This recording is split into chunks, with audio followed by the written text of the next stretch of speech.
Got it. How's it going, everybody? Come on. Thank you. All righty. Hey. Have a seat, guys. I'll introduce you All guys. right. You're in the middle? Hello, everybody. I want to thank you all for coming here this evening. I want to, in particular, thank our president for your extraordinary environmental leadership. Thank you. Most recently, in protecting our oceans. Catherine, thank you for the great work you do on climate change and in helping improve preparedness of communities to deal with the impacts of climate change. And thank all of you for showing up here this evening. Tonight, I am pleased to present the U.S. premiere of my new documentary, Before the Flood. This was a 3-year endeavor on the part of myself and my director, Fisher Stevens.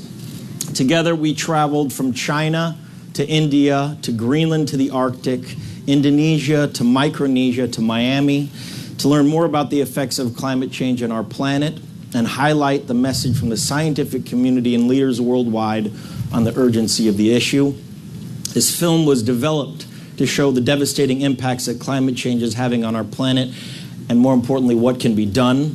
Our intention for the film was to be released before this upcoming election because after experiencing firsthand the devastating impacts of climate change worldwide, we, like many of you here today, realize that urgent action must be taken.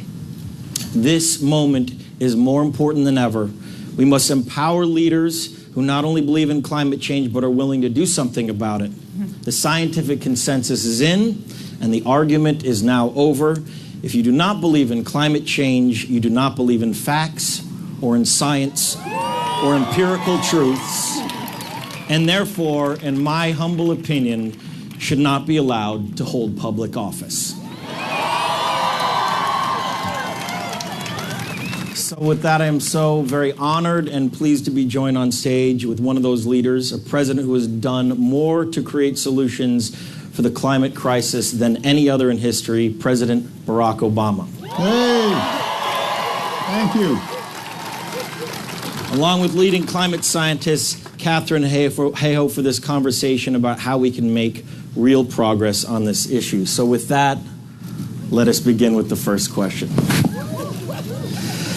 President Obama, you're nearing the end of your second term as president. You've had an opportunity to reflect on the issues facing our country and our planet. How do you grade the global response to the climate change movement thus far? We get an incomplete, but the good news is we can still pass the course if we make some good decisions now. So, first of all, I just want to thank everybody who's been here all day, some of you. Everybody who's been involved in South by South Lawn. It looked really fun. I was not allowed to have fun today. I had to work, although I did take some time, you guys may have noticed, to take a picture with one of the Lego men. Thank you. It is my anniversary today. We celebrated it yesterday. Yeah. 24 years. FLOTUS has put up with me. I want to thank Leo for the terrific job he's done in producing the film along with Fisher. All of you will have a chance to see it at its premiere tonight, and I think after watching it, it'll give you a much better sense of the stakes involved and why it's so important for all of us to be engaged. And I want to thank Catherine from Texas Tech. We got to give, there we go, we got a couple Texas Tech folks in here, but because Catherine, in addition to being an outstanding climate scientist, is a person of deep faith, and she has really done some amazing stuff to reach out to some unconventional audiences to start fostering a broader coalition around this issue. To your question, Leo, we are very proud of the work that we've been able to do over the last 8 years here in the United States. Doubling fuel efficiency standards on cars, really ramping up our investment in clean energy so that we've doubled the production of clean energy since I came into office. We have increased wind power threefold. We've increased the production of solar power 30-fold. We have, as a consequence, slowed our emissions and reduced the pace at which we are emitting carbon dioxide in the atmosphere faster than any other advanced nation. And that's the good news. The other big piece of good news was the Paris Agreement, which we were finally able to get done. And for those of you who are not as familiar with it, essentially what the Paris Agreement did was, for the first time, mobilize 200 nations around the world to sign up, agree to specific steps they are going to take in order to begin to bend the curve and start reducing carbon emissions. Now, not every country is doing the exact same thing, because not every country produces the same amount of carbon dioxide and other greenhouse gases per capita. So the expectation is that a country like the United States is going to do more than a small, underdeveloped country that doesn't have the same scale of emissions. But the good news about the Paris Agreement was it committed everybody to do something. And although if you added up all the commitments that were made by all 200 nations, it would still not be sufficient to deal with the pace of warming that we're seeing in the atmosphere. What it does do is set up, for the first time, the architecture, the mechanism whereby we can consistently start turning up the dials and reducing the amount of carbon pollution that we're putting into the atmosphere. And one last piece of good news about that is that I anticipate that this agreement will actually go into force in the next few weeks. India, just this past week, signed on, and we're going to get a few more nations signing on. And so officially this agreement will be into force much faster than I think many of us anticipated when we first organized it. Last 2 points, little tidbits of good news. This week we'll begin negotiations on an aviation agreement, an international aviation agreement, where all airlines and major carriers around the world begin to figure out how they can reduce the amount of greenhouse gases that they're emitting, which can make a big difference. And over the next couple of weeks, we're also going to be negotiating around something called hydrofluorocarbons, or HFCs, which are other sources of greenhouse gases that, if we are able to reduce them, can have a big impact as well. So even with the Paris Agreement done, we're still pushing forward hard in every area that we can to keep making progress. But having said all that, and this is where you will need to hear from Catherine, because in the nicest way possible, she's going to scare the heck out of you as a precursor to the film. What we're seeing is that climate change is happening even faster than the predictions would have told us 5 years ago or 10 years ago. What we're seeing is changes in climate patterns that are on the more pessimistic end of what was possible, the ranges that had been discerned or anticipated by our scientists, which means we're really in a race against time. And part of what I'm hoping everybody here comes away from is hope that we can actually do something about it, but also a sense of urgency that this is not going to be something that we can just kind of mosey along about and put up with climate denial or obstructionist politics for very long, if in fact we want to leave for the next generation beautiful days like today. With that, Catherine, All the environmental crises we face have a huge toll on humanity in poverty, security, public health, and disaster preparedness. The interconnected nature of our climate means that no country or community is going to be immune to any of these threats. What are the most urgent threats to our modern day civilization, and where do you feel the solutions lie? Well, how many hours do we have again? It's true, when we think of global issues, we think of poverty, we think of hunger, we think of disease, we think of people dying today from preventable causes that no one should be dying from in 2016. And when we're confronted with these situations head on, and I myself spent a number of years as a child growing up in South America, so I know what this looks like, we think to ourselves, climate change, it's important, but we can deal with it later. We can no longer afford to deal with it later. Because if we want to fix poverty, if we want to fix hunger, if we want to fix inequality, if we want to fix disease and water scarcity, we are pouring all of our money, all of our effort, all of our hope and prayers into a bucket, and the bucket has a hole in the bottom. And that hole is climate change, and it is getting bigger and bigger. To fix the global issues that we all care about, including environmental issues, including humanitarian issues, we can no longer leave climate change out of the picture because we will not be able to fix them without it.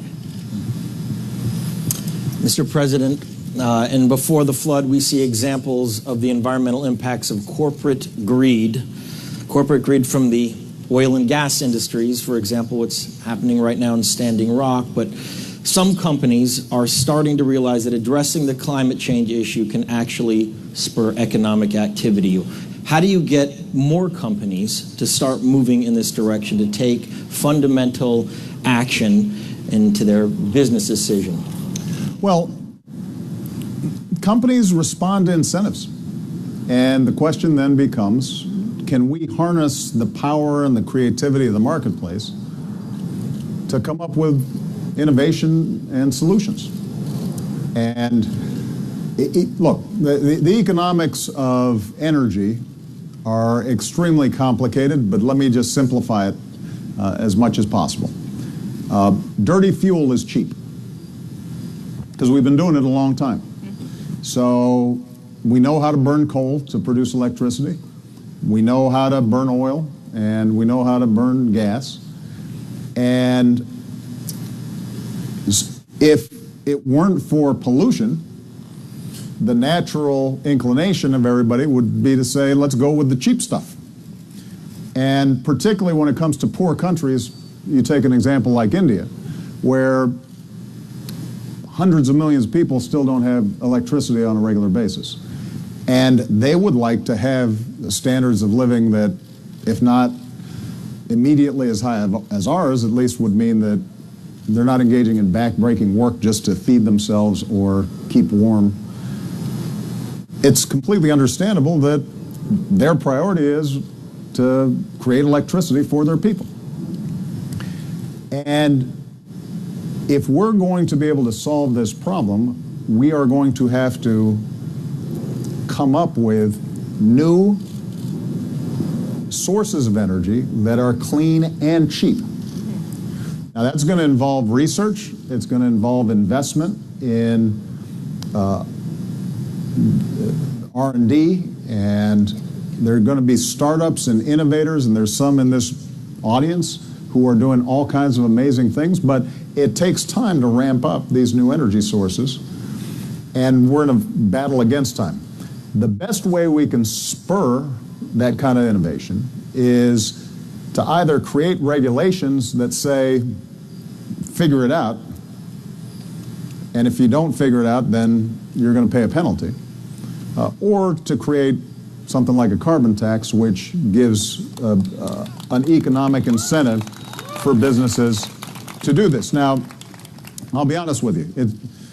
In the current environment in Congress and certainly internationally, the likelihood of an immediate carbon tax is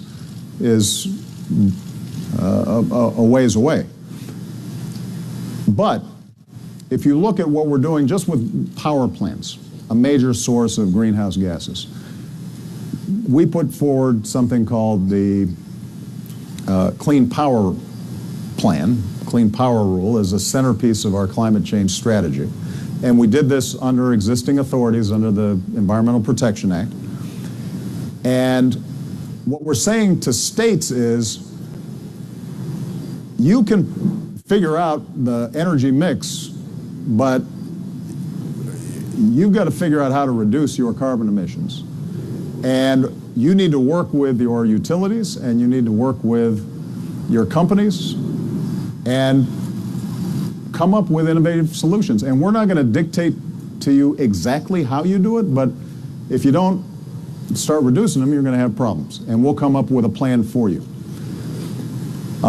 So the good news is that in the past, where we create an incentive for companies, it turns out that we're more creative, we're more innovative, we typically solve the problem cheaper, faster than we expected, and we create jobs in the process. And if you doubt that, I'll just give you two quick examples. Because this is probably a pretty young audience, and I know this is going to seem like ancient history, but when I arrived in college in Los Angeles in 1979, I still remember, like, the sunsets were spectacular. I mean, they were just these amazing colors. It was like, I'd never seen them before because I was coming from Hawaii, and I started asking people, why are the sunsets here so spectacular? They said, well, that's all smog, man. Right. It's creating this psychedelic stuff that normally is not seen in nature because the light's getting filtered in all kinds of weird ways. You couldn't run for more than 10, 15 minutes on an alert day without really choking up the same way you still do in Beijing. Well, LA is not pristine today, but we have substantially reduced smog in Los Angeles because of things like the catalytic converter and really rigorous standards. The same is true with something called acid rain in the Northeast. There was a time where, Doc, make sure I'm getting this right, it was sulfur dioxide, yes. Right? Which was being generated from industrial plants, was going up into the atmosphere and then coming down in rain. It was killing forests all throughout the Northeast. And through the Clean Air Act, they essentially set up the equivalent of a cap and trade system. They said, companies, you figure out how to reduce your carbon dioxide emissions. We won't tell you exactly how to do it, but we're going to give you a powerful incentive. We'll penalize you if you don't do it. You can capture some of the gains if you do it. Most of you don't hear anything about acid rain anymore, even though it was huge news 25, 30 years ago, because we fixed it. And the last example I'll use is the ozone. It used to be that one of the things we were really scared about was the ozone layer was vanishing. And when I was growing up, I wasn't sure exactly what the ozone layer was, but I didn't like the idea that there was a big hole that was developing in the atmosphere. It just didn't sound good. And it turned out that one of the main contributors to this was everybody was using deodorant with aerosol. And so everybody started getting, speed strips or whatever, and it wasn't that big of an inconvenience. Deodorant companies still made money, but something that I was amazed by, and it gives you a sense of nature's resiliency when we do the right thing. We just got reports over the last couple of months that that hole in the ozone layer is beginning to close, which is amazing, right? And all it took was people not using aerosol deodorant. A few more things. There were a couple other things. I'm exaggerating. Well, but essentially we regulated the kinds of pollutants that were creating this hole without impeding our economic development. Nobody misses what we didn't, because companies were innovative enough to come up with substitutes that work just fine. And that's the basic strategy that we've got to employ here. We've got to give incentives to companies, startups, existing companies, and we're going to have to do that initially country by country. But America's got to lead the way, because not only do we have the highest carbon footprint per capita, but also because we happen to be the most innovative, dynamic business and entrepreneurial sector in the world. And if we create incentives for ourselves, we will help to fix this problem internationally. I'm absolutely confident about it. Yeah. But back to something you mentioned earlier, Mr. President, which I'd like both of you to talk a little bit about. The United States, as you said, has been the largest contributor to global emissions in history. And as you said as well, we need to set the example for the rest of the world to follow. Throughout my journey, most of the scientific community truly believes that the silver bullet to combat this issue is a carbon tax. Now, a carbon tax, as complex as it is to implement, I would imagine, is something that needs to come from the people. It needs to come from the will of the people, which means there needs to be more awareness about this issue. Do you think that I will get to see a carbon tax in the next decade? Will we get to see this in our lifetime? Because most scientists specifically point to the idea that that's going to be the game changer. Good question. I think he knows the likelihood of that more than I do, but I do know that one of my absolute favorite organizations is Citizens Climate Lobby, and they are founded on the premise of a simple carbon tax. Nothing fancy, no difficult regulations, no 3 feet of code. It's putting a price on carbon to allow the market to then figure out what's the cheapest way to get our energy. Can you explain to the audience what a carbon tax would mean? Sure. In very basic terms, when we burn carbon, it has harmful impacts on us, on our health, on our water, on our economy, on our agriculture, even on our national security. By putting a fee on that carbon, it makes certain types of energy more expensive, and it makes other types of energy less expensive. And the way I like it, there's many different flavors. The kind I like is where that extra revenue is returned to us through our taxes and also used to incentivize technological development. Or it could be giving to education, for example. Yes. Bravo. Catherine, you live in Texas. I do. They've experienced So do people over there. unprecedented drought and floods in the past 5 years, and they're also a major energy producer. Mm-hmm. As you travel the state, what are the biggest misperceptions you hear about climates from climate skeptics who often say these changes are the result of the cyclical nature of our planet's temperature patterns, and how do you change their minds? Any of us who pays attention to the weather, we know that we have cold and hot, we have dry, and we have wet. And anybody who's ever been to Texas knows that it looks more like this. Yes. So you might say, well, then why does it matter if our weather is incredibly variable anyways? It matters because in a warmer planet, it's taking that natural pattern of variability that brings drought and flood, heat and cold, and it is stretching it. So our heavy rainfalls are getting more extreme because in a warmer atmosphere, the oceans are warmer, and so more water evaporates. So the water's just sitting up there waiting for a storm to come through, pick it up, and dump it on us. Just as has happened here in recent days, as has happened in Baton Rouge a little while ago. And if you read the reports of the meteorologists and the weather people talking about these heavy downpours we're experiencing, you'll see this phrase they repeat again and again. The warm oceans, and again, this year is a 99% chance of being again the warmest year on record after last year and the year before. The warm oceans are providing a nearly infinite source of moisture for these storms.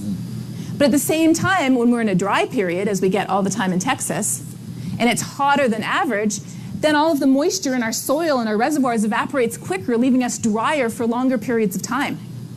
So yes, we know natural cycles are real, but we know that climate change is stretching that natural pattern, impacting us and our economy. Here's the cool thing about Texas, though.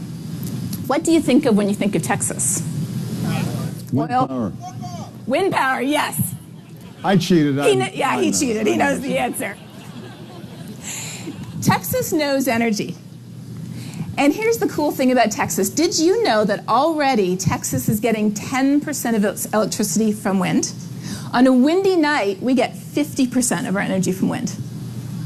Every time I drive south from where I live, there are a new crop of wind turbines going up.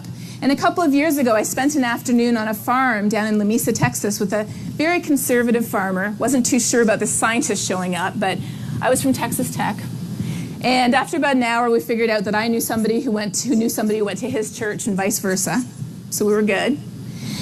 And I got the nerve to ask him, well, I noticed that your neighbor has wind turbines all the way up to the edge of your land, and you don't have any wind turbines. You have a couple of oil wells.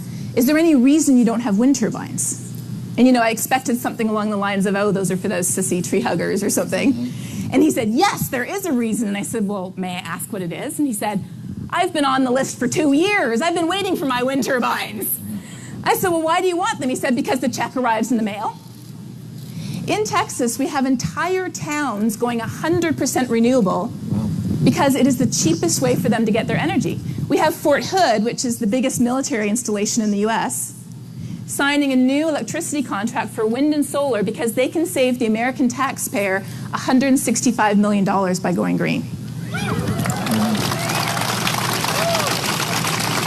Green is no longer just the color of money, or the color of trees, I should say. Green is also increasingly in Texas, around the US, and even in China, becoming the color of money as well. Wind and solar are the way of the future, and we're seeing it happen. As a scientist, though, I have to say, my only concern is we're not seeing it happen fast enough. Mr. President, this has been an unusual election year, to say the least. And Gallup regularly polls Americans with an open-ended question about the issues that matter most to them, and the environment consistently polls low on that list, around 2%. As you know, climate change is a long-term problem that requires long-term solutions. How can we all do a better job of engaging the public, especially those who are skeptical, in a meaningful and productive debate about the urgency of these issues and inspire them to be a part of the solution now? Well, climate change is almost perversely designed to be really hard to solve politically, because it is a problem that creeps up on you. There's no single hurricane or tornado or drought or forest fire that you can directly attribute to climate change. What you know is that as the planet gets warmer, the likelihood of what used to be, say, a 100-year flood, it's supposed to happen only every 100 years, suddenly starts happening every 5 years or every 2 years. And so the odds just increase of extreme weather patterns, but people, they don't see it as directly correlated. And the political system in every country is not well designed to do something tough now to solve a problem that people are really going to feel the impacts of in the future.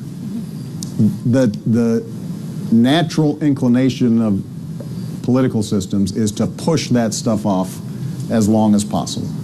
So if we are going to solve this problem, then we're going to need some remarkable innovation. I mean, Catherine's exactly right that solar and wind is becoming a job generator and an economic development engine, but what's also true is we're going to need some real innovation in things like, for example, battery storage.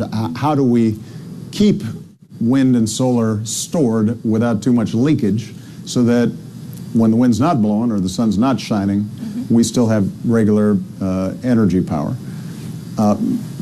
We're still going to need some really big technological breakthroughs, but with the technology that we have right now, my goal has been to build that bridge to this clean energy future, to make sure that over the next 20 years, using existing technologies, we do everything we can, even as we're creating the even more innovative technologies, so that by the time those technologies are ready, we haven't already created an irreversible problem. And that's going to require mobilization. It is going to require us all doing a better job of educating ourselves, our friends, our neighbors, our coworkers, and ultimately expressing that in the polls. And in order to do that, I think it is important for those of us who care deeply about this, and Catherine is a wonderful example of the right way to do it, to not be dismissive of people's concerns when it comes to what will this mean for me and my family. All right? So if you're a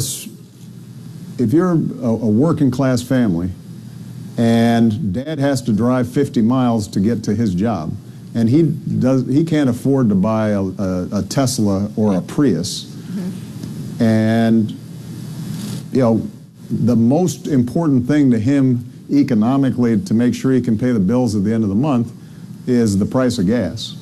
And when gas prices are low, that means an extra $100 in his pocket or $200 in his pocket, and that may make the difference about whether or not he can buy enough food for his kids.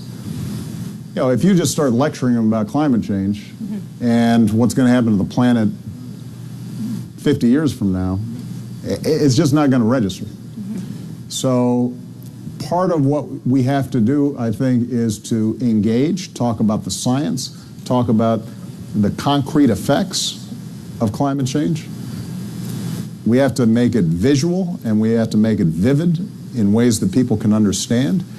But then we also have to recognize that this transition is not going to happen overnight, and you're not starting from scratch. People are locked into existing ways of doing business. Look, part of the reason we have such a big carbon footprint is our entire society is built around interstate highway systems and cars. And we can't overnight suddenly just start having everybody taking high-speed trains because we don't have any high-speed trains to take. And we have to build them. And we should start building them, but in the meantime, people have to get to work. So I think having an understanding that we're not going to complete this transition overnight, that there are going to be some compromises along the way,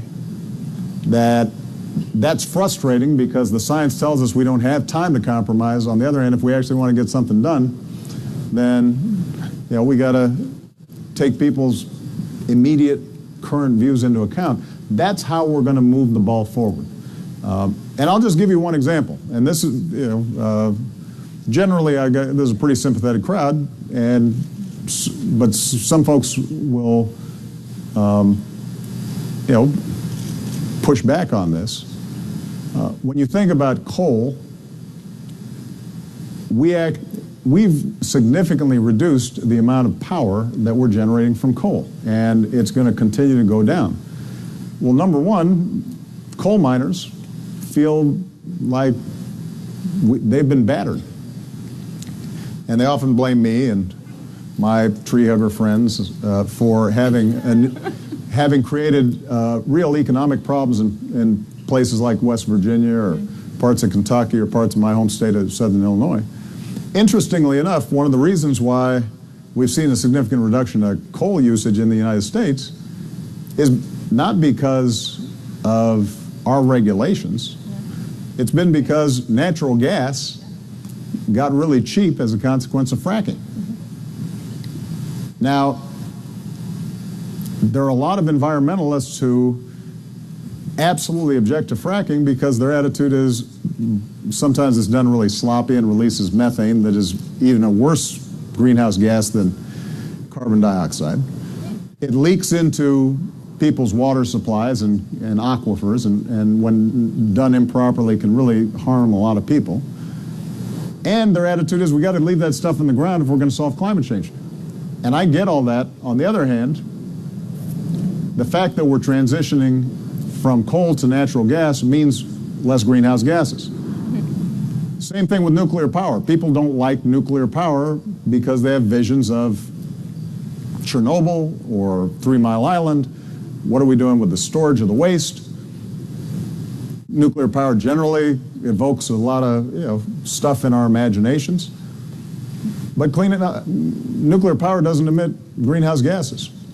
So we've got to make some decisions. If we're going to get India or China to actually sign on to reducing carbon emissions, then we're going to have a conversation with them about nuclear power and help them with technologies that ensure safety, and we can figure out how to store it until we invent the perfect energy source, lithium crystals or whatever, and Scotty's there beaming us up. But until then, we've got to live in the real world. So I say all that not because I don't recognize the urgency of the problem. It is because we're going to have to straddle between the world as it is and the world as we want it to be and build that bridge. And what I always tell my staff and what I told our negotiators during the Paris Agreement is better is good. Better is not always enough. Better is not always ideal. And in the case of climate change, better is not going to save the planet. But if we get enough better, each year we're doing something that's making